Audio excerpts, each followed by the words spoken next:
자, 그래서 이 물건을 지금 입찰하려고 고려하고 계시는 분들이 있다라고 하면은 제가 몇 가지 팁을 좀 드리겠습니다. 자, 그럼 여기서 이제 우리가 짱구를 굴려보시는 분들이 있습니다. 야, 이거 내가 입찰해가지고 낙찰을 받으면은 이제 내 땅, 내 공장 위에 송전선이 지나가는 거 아니냐. 그렇게 해가지고 한전한테 다시 이제 나한테 지료를 달라고 청구할 수 있지 않을까. 반갑습니다. 공장 투자의 진심인 남자 셔리형입니다. 자, 오늘 또 저와 함께 경매로 나온 공장 물건 살펴보면서 우리가 공장 물건을 평가하고 적정한 가격에 대해서 산정을 할 때 어떠한 점들을 유의를 해서 봐야 되는지 공부를 좀 해보겠습니다. 오늘 이렇게 같이 살펴볼 물건도 화성시에 나온 공장 물건이죠. 일단은 뭐 공장 했는데 화성시에 있다 이러면은 당연히 뭐 눈길이 갈 수밖에 없습니다. 왜냐면 전국적으로 우리가 공장 시장을 봤을 때 가장 거래량이 많고 공장의 개수가 가장 많은 지역이 이제 경기도 화성시이기 때문에 일단 경매 물건인데 화성시에 공장 물건이다 이러면은 당연히 이제 눈길이 가죠. 오늘의 물건지도 이 경기도 화성시 향남읍에 위치한 물건인데 일단은 이 향남읍은 향남 신도시가 위치해 있기 때문에 공장을 찾는 사람들 입장에서도 많이 선호하는 지역 중에 한 곳입니다. 우리 물건 최초 감정가 기준했을 때는 감정가가 지금 13억이에요. 그리고 토지 평수는 400평이 조금 넘는 면적이기 때문에 일단은 우리 물건 평당 가격 먼저 확인을 한번 해보겠습니다. 자, 13억 나누기 415평. 평당 가격이 지금 310만원 정도 나오고 있습니다. 요즘에 화성시 웬만한 지역들은 사실 300만원 이하 공장 찾기가 좀 많이 힘들어요. 특히나 공장이 신축이다 아니면은 얼마 안 된 준신축이다 이런 경우에는 사실상 진짜 변두리 지역 도심지에서 멀리 떨어진 이런 물건 아니고서는 300만원 이하로 공장 물건을 찾는다라는 게 현실적으로는 많이 힘든 시장입니다. 그래서 일단 여기 뒤에 사진 딱 보더라도 공장이 깔끔하게 생겼단 말이에요. 일단은 이 물건지 위치한 지도부터 한번 확인을 해보겠습니다. 가운데 보이시는 게 우리 경매 목적물 토지의 모양이죠. 일단은 토지 모양 자체는 그렇게 나쁘지 않아요. 거의 네모 반듯한 모양인데 여기 오른쪽 아래 귀퉁이만 살짝 이제 파먹은 형태긴 한데 사실 이 정도 모양이면 상당히 준수하다고 할 수가 있죠. 조금 넓혀가지고 보게 되면 자, 이쪽 이면도로 타고 바로 여기 2차선 국도가 나오고 있습니다.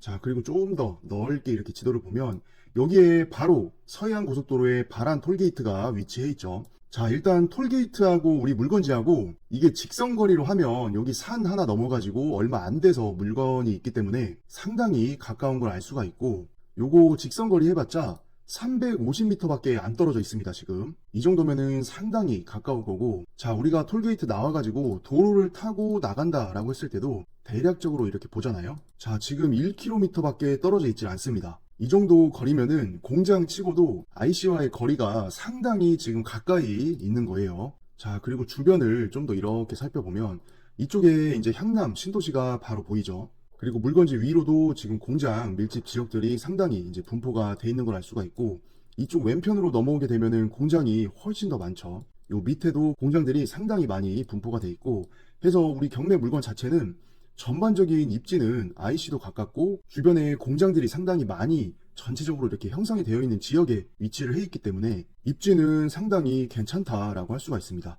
그리고 진입 여건 자체도 여기 2차선 국도변에서 이렇게 들어가 가지고 자, 이쪽으로 가면은 바로 우리 경매 물건이 위치해 있는 거를 알 수가 있습니다. 자, 이 정도 국도에서 떨어져 있는 거리다. 여기가 바로 국도잖아요. 뭐 요 정도만 이제 타고 들어오면 되기 때문에 상당히 도로 조건이 양호하죠. 그리고 심지어 공장이 접해 있는 도로 역시도 2차선 도로의 폭이 나오고 있습니다. 자, 이 정도면은 진짜 도로 폭은 아주 훌륭합니다.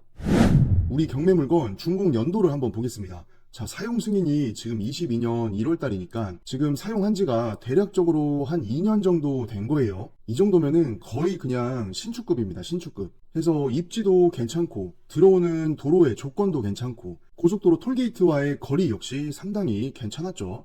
자, 우리 매각 토지랑 건물 현황 한번 간단하게 확인해 보겠습니다. 본부지는 보시다시피 한 필지인데 이렇게 목록이 두 개로 지금 나뉘었습니다. 해서 223평짜리 하나, 191평짜리 하나 이렇게 이제 나눠져 있는데 이거는 사실 지금 보면은 주소지가 똑같죠. 요거는 한 필지예요, 한 필지. 근데 이거를 왜 나눠놨냐? 이게 지금 공시지가가 조금 차이가 있죠. 왜냐면 밑에 땅 있죠, 요거 191평 정도 되는 요 지금 지역은 이 송전선 통과하는 선화지로 나와 있기 때문에 그래서 이제 약간 단가가 좀 빠지는 겁니다. 그래서 공시지가의 차이가 있기 때문에 정보지에서는 요거를 두 개로 분류를 해놨는데 어쨌거나 요거는 한 필지로 나온 공장 용지로 지금 되어 있다는 거를 우리는 알 수가 있습니다. 근데 우리 지금 땅이 계획관리가 아니라 자연 녹지예요. 보시다시피. 그래서 비도시 지역이 아니라 어쨌거나 녹지기 때문에 도시 지역으로 들어가 있는 토지라는 거를 알 수가 있습니다. 자, 이게 녹지면은 우리가 가장 지금 염려되는 게 뭡니까? 건폐율. 건폐율이 계획관리에 대비했을 때는 반절밖에 쓸 수가 없습니다. 자, 그러면 이게 부지가 415평인데 20%만 쓸 수가 있다. 그러면 아무리 많이 지어도 건물의 1층 바닥 면적이 80평 초반밖에 쓸 수가 없는 거죠. 그래서 밑에 건물 현황을 보시면은 지금 이렇게 두 개로 나눠놨는데 1층, 2층 해가지고 82평, 67평 이렇게 나와 있습니다. 자, 그러면은 1층의 면적이 지금 82평, 83평 요 정도 되기 때문에 사실상 건폐율을 20%까지 다 채워가지고 지금 지어놓은 공장인 거를 알 수가 있죠. 그리고 특이하게 2층이 있는데 2층 면적도 거의 70평이기 때문에 1층 바닥 면적 비교했을 때는 90% 면적입니다. 그러면 이거는 거의 완전한 2층짜리 공장이다 라고 같이 평가를 들어가 줘야 되는 거죠. 자, 우리가 이거를 왜 이렇게 생각을 해야 되냐, 이게 공장 시세를 가만히 보잖아요. 이게 1층짜리 공장하고 2층짜리 공장, 이렇게 복층으로 되어 있는 공장은 이 가치 평가하는 게 조금 다릅니다. 그래서 우리가 일반적으로 공장의 시세 이렇게 조사할 때는 1층 단층짜리 기준으로 많이 조사를 하거든요. 근데 우리 물건 같은 경우에는 2층에 지금 면적이 1층에 90% 된단 말이에요. 그럼 이거를 거의 그냥 2층 공장으로 봐가지고 주변에 단층 공장 시세랑 2층짜리 복층 공장 시세랑 이거를 잘 좀 판단을 해주셔야 됩니다. 자, 그 아래 이제 특이사항은 별다른 게 크게 없어요. 근데 우리 이제 등기부 보면은 인수하는 권리가 하나 있거든요. 여기 보시면은 빨간색 글씨로 인수 이렇게 되어 있는데 구분 지상권을 낙찰자는 인수를 해가야 됩니다. 이 구분 지상권이 설정되어 있는 이유는 간단합니다. 우리 아까 여기 토지 현황에서 봤을 때 이렇게 송전선이 통과하는 선화지라고 지금 기재가 되어 있잖아요. 이 부분에 대해서는 이 한전에서 구분 지상권을 설정을 해 놓은 거예요. 어쨌거나 이제 토지를 소유하고 있는 사람한테는 이 권리상의 어떤 제약을 실제적으로는 주게 되는 거기 때문에 그에 대해서 이제 당연히 지료도 일시급으로 지급을 한 내역이 있습니다. 자, 근데 금액이 상당해요. 자, 지금 여기 보니까 지상권 존속 기간 동안 총 지료 1억 230만원 정도를 일시로 지급을 했다라는 내용이 나와 있습니다. 자, 그러면은 내 땅 머리 위로 이 고압 송전선이 이제 지나가는데 이거에 대한 대가로 한전에서 지금 사용료 총 지료를 1억을 준 거예요. 1억을. 자, 그럼 여기서 이제 우리가 짱구를 굴려보시는 분들이 있습니다. 야, 이거 내가 입찰해가지고 낙찰을 받으면은 이제 내 땅, 내 공장 위에 송전선이 지나가는 거 아니냐. 그렇게 해가지고 한전한테 다시 이제 나한테 지료를 달라고 청구할 수 있지 않을까. 요렇게 이제 생각하실 수도 있는데, 근데 이런 경우에는 이미 이제 요거 지료를 한 번에 일시급으로 지급할 당시에 이 소유자분한테 지급이 됐기 때문에 이거를 명의를 새로 받은 낙찰자가 다시 청구를 할 수는 없다. 자, 여러분들, 그러면 이게 무슨 느낌이에요? 이게 공장 기껏 그냥 좋게 그냥 낙찰받아가지고 즐거운 마음으로 내 공장 마당에 누워가지고 이제 밤하늘에 뭐 별도 보고 낮에 날씨 좋을 때는 햇볕도 쬐면서 이렇게 돗자리 깔고 딱 누워가지고 이제 하늘을 바라본다. 그러면 원래는 내 눈에 거슬리는 게 없어야 된단 말이에요. 이렇게 딱 해가 싹 이쁘게 떠 있고 여기 둥실둥실 이제 구름도 좀 떠다니고 이런 식으로 뭉게구름. 자, 한 번씩 우리가 이제 또 보면은 이게 새들도 이렇게 날아다니면서 내 푸른 하늘을 누워가지고 구경을 딱 기분 좋게 하고 있는데 뭔가 자꾸 눈에 거슬려. 자, 뭐가 거슬려요? 이 시커멓게 지나가는 이 고압 송전선들이 이렇게 내 마당 위에 있는 거예요. 그러면 이게 푸른 하늘을 딱 봐야 되는데 자꾸 이 선들이 시야에 거슬리니까 자, 이게 기분이 좋을 리는 없습니다. 근데 이거를 한국전력공사한테 얘가 얘기할 수 있다 없다? 없다. 이미 요때 당시에 소유자분이 요 1억이나 되는 지료를 먼저 받아 가셨기 때문에 요 낙찰자분은 그냥 누워가지고 그냥 고압 송전선 지나가는 것만 구경하고 있어야 된다. 이런 거는 확실히 좀 내키지는 않는 일이긴 하죠. 자, 근데 이게 뭐 기분만 안 좋으면 다행인데 실제로 우리가 이런 송전탑이나 송전선이 지나다니는 선화지에 있는 공장을 보잖아요. 임대는 그럭저럭 뭐 되는데 매매가 잘 안 되는 경우가 많습니다. 왜냐면 이렇게 이제 어쨌거나 이 송전탑이 이렇게 쭉 있잖아요. 그럼 이 송전탑이 있는 거를 되게 싫어하시는 분들이 의외로 많습니다. 한간에는 고압, 전류가 항상 이제 흘러다니니까 요게 이제 인체에 약간 뭐 안 좋은 영향을 많이 준다. 이런 이제 얘기가 있기 때문에 이런 것들을 이제 싫어하시는 분들은 이렇게 송전탑이나 송전선이 지나다니는 선화지에 있는 공장을 선호하시지는 않습니다. 자, 그렇다고 해서 100명이면은 100명이 다 그러는 건 아니죠. 근데 100명 중에 몇십 명 정도는 이런 거를 되게 싫어하시는 분들이 있을 수가 있다. 그러면 어쨌거나 내가 경매 들어가서 입찰 받아가지고 갖고 오는 공장인데 내 공장에 이런 단점이 있다라고 치면은 나쁘면은 나빴지 좋을 거는 사실 없습니다. 그래서 이런 게 나중에는 궁극적으로 황금성을 조금 떨어뜨리는 요인이 될 수 있기 때문에 이런 점들을 우리가 이제 공장의 가치 평가를 할 때 반드시 좀 고민을 해줘야 되고 이거를 가격에 반영을 해주는 게 좋습니다. 보수적으로 판단해가지고. 자, 우리 이거 사진 한번 좀 보겠습니다. 자, 공장 건물 자체는 2년밖에 안 썼기 때문에 상당히 지금 깔끔하죠. 자, 근데 여기 왼쪽 귀퉁이 하늘, 여기에 이제 고압 송전선이 정확히 우리 공장 정수리 위로 지나가고 있다. 요거는 우리가 조금 마음에 걸리는 부분이긴 합니다. 자, 정면에서 본 사진도 깔끔해요. 근데 문이 특이적으로 보통은 행거 도어를 많이 쓰는데 이 공장은 문이 샷다로 들어가 있죠. 그래서 샷다가 이제 돌돌 말리면서 위로 올라가면은 여기가 이제 열리는 구조로 되어 있습니다. 근데 우리가 공장 물건 볼 때 여기가 행거도어냐 샷다도어냐 요거에 따라서 공장 가격이 막 달라지고 막 이런 건 아니니까 그냥 문짝이 행거가 아니라 샷다다 그냥 참고만 하시면 되겠습니다. 자, 뒤편에서 본 모습이죠. 뒤에 판넬로 해가지고 공간을 또 이렇게 만들어 놨습니다. 자, 조금 옆에서 본 모습. 이거를 보면은 우리 지금 여기가 2층 공장이기 때문에 여기 왼편에 이런 식으로 해가지고 화물 리프트가 하나 설치되어 있는 거를 볼 수가 있죠. 그래서 여기에서 이제 물건 실어가지고 쭉 올려가지고 여기 2층으로 넣어주기도 하고 2층에 있는 거를 또 아래로 내리기도 하고 이런 목적으로 이제 외부에 리프트를 하나 설치를 해놓은 모습입니다. 자, 계속해서 사진 보면은 자, 이게 도로가에서 지금 바라본 건데 자, 이 정도면은 진입 여건이 상당히 준수하죠. 여기 출입구에는 자바라로 해가지고 대문을 또 설치를 해놓으셨고 또 다른 각도에서 이렇게 보게 되면 자, 여기 반대편에도 지금 철탑이 있죠. 그래서 우리 물건이 이게 어쨌거나 뭐 자연 녹지니까 건폐율이 20%니까 건물 1층 기준 했을 때 80 몇 평 짜놓고 마당 공간 넓게 쓰고 그러면 야적이나 이런 거 많이 하시는 분들은 이런 게 용도상 맞기는 한데 여기 시야에서 에펠탑도 보이고 고압 송전 선도 내 정수리 위로 이렇게 이제 지나가고 근데 물론 아까 말씀드린 대로 이런 거 그냥 신경 하나도 안 쓰시는 분들은 이거 있으나 없으나 그냥 상관이 없겠죠. 근데 어쨌거나 내가 갖고 있는 공장 내가 경매든 일반 매매든 취득하는 내 공장 이 내 공장이 흠이 하나라도 없는 게 낫지 내 공장에 대한 호불호 내 공장에 대한 선호도 이런 걸로 연결이 되니까 그래서 우리가 이제 이런 거를 보수적으로 좀 고려를 해봐야 됩니다. 실제로 지금 이 에펠탑 요 근처에 이제 요 부지 있거든요. 여기를 공장으로 개발을 해가지고 지금 분양을 하고 있는 현장이 하나 있는데 거기는 여기 에펠탑이랑 더 가까워요. 그냥 땅에서 바로 옆에 그냥 에펠탑이 붙어 있거든요. 그래서 작년부터 지금 분양 시작을 했는데도 현재까지는 분양률이 조금 저조한 상태입니다. 그리고 초반에 이제 분양 시작했던 가격보다도 지금 일부 많이 떨어졌어요. 그런 것들이 이제 요런 이 선호도, 호불호 이런 거에 의해서 좀 영향을 받기 때문에 우리가 토지를 개발하고 공장을 투자하고 이런 거 할 때는 이런 호불호가 갈릴 수 있는 포인트들을 상당히 신중하게 좀 고려를 해보셔야 됩니다. 자, 그래서 이 물건을 지금 입찰하려고 고려하고 계시는 분들이 있다라고 하면은 제가 몇 가지 팁을 좀 드리겠습니다. 자, 이거 메모장 하나 갖고 와가지고 좀 정리를 하면서 제가 이 물건에 접근할 때 어떤 것들을 고려를 해야 되는지 팁을 조금 드릴게요. 자, 이 물건을 접근할 때 고려해야 할 점들. 자, 먼저 장점 한번 정리하겠습니다. 첫 번째는 입지다. 이 서해안 고속도로 바라나이시 여기랑 엄청나게 가까이 있다. 그리고 또 뭐가 있습니까? 2차선 국도변에서 거리가 또 가깝습니다. 자, 그리고 도로폭.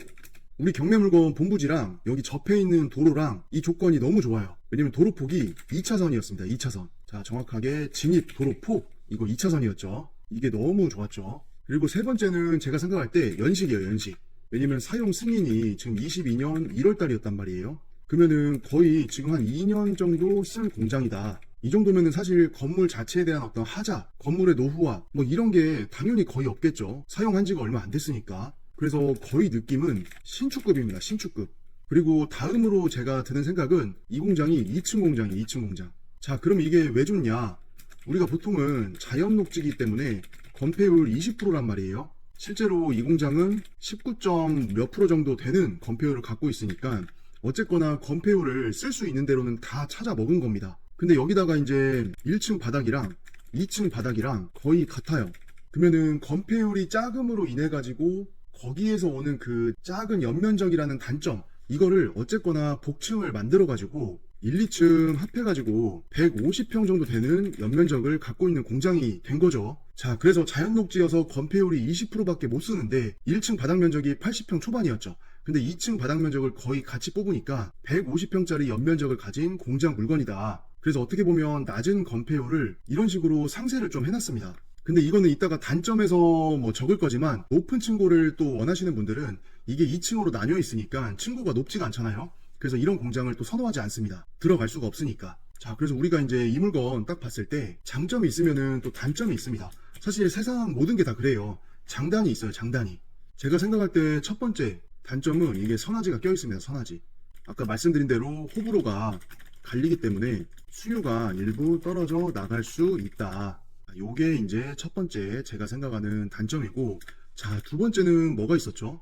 2층 공장이기 때문에 이게 장점임과 동시에 누군가한테는 단점이 분명히 될 수가 있습니다.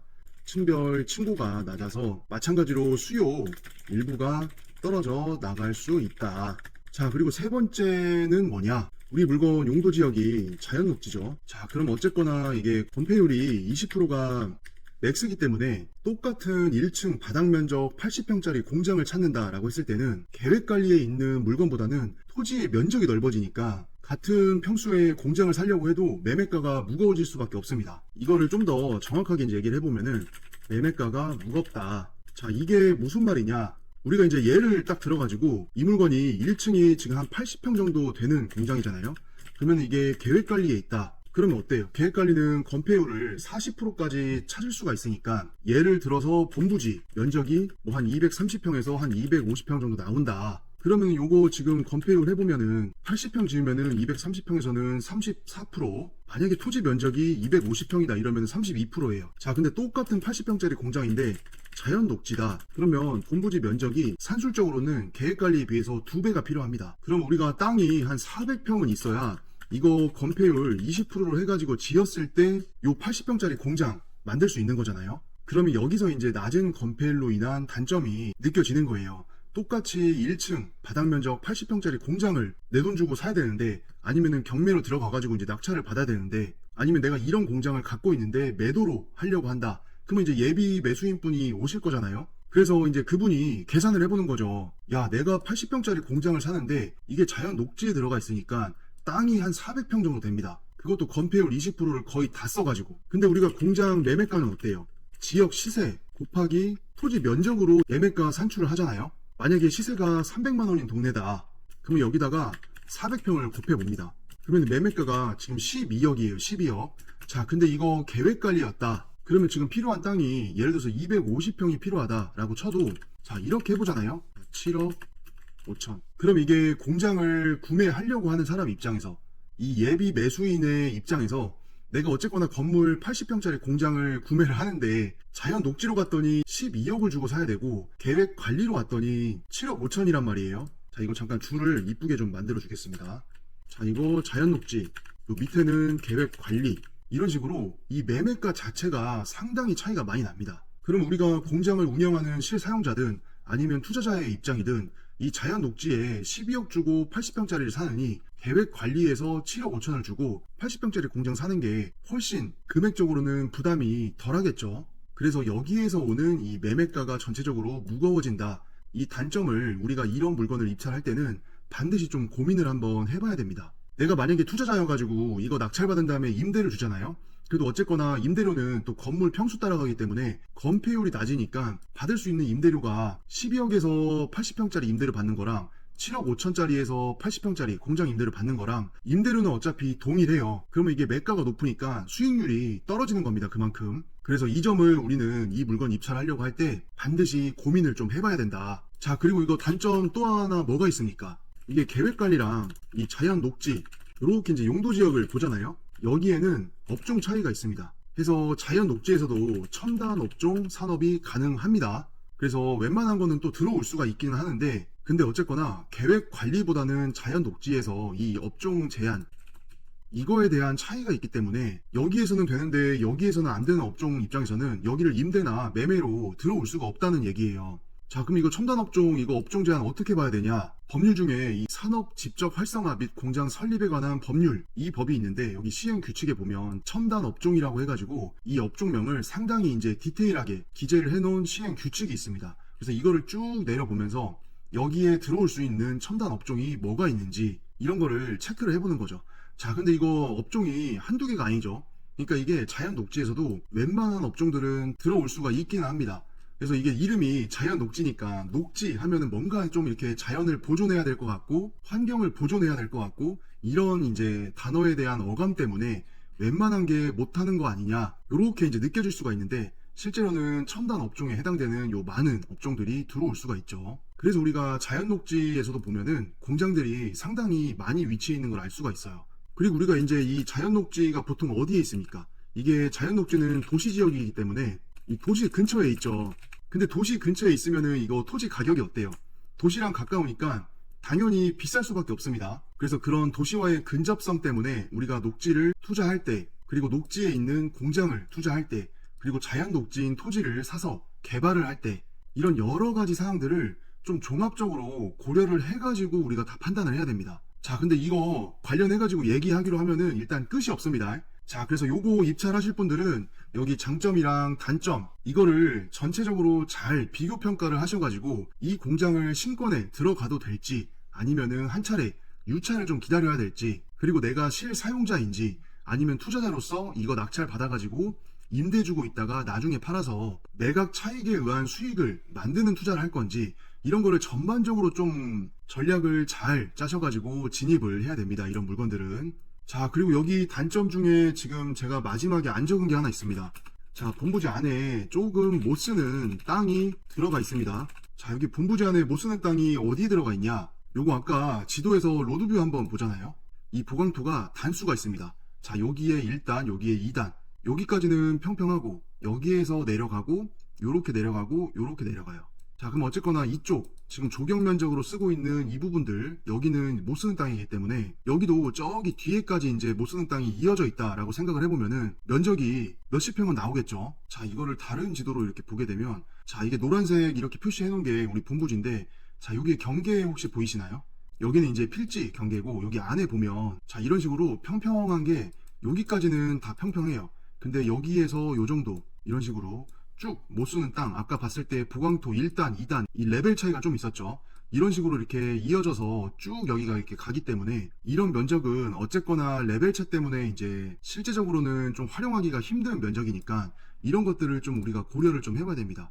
자, 이게 어디까지 있냐면 자, 여기 이렇게 쭉 와가지고 여기 안쪽까지는 살짝 표시가 좀 다르죠. 근데 여기 안쪽에는 레벨 차이가 조금 적을 것 같고 여기 앞에 쪽은 레벨 차가 조금 있었어요. 아까 로드뷰에서.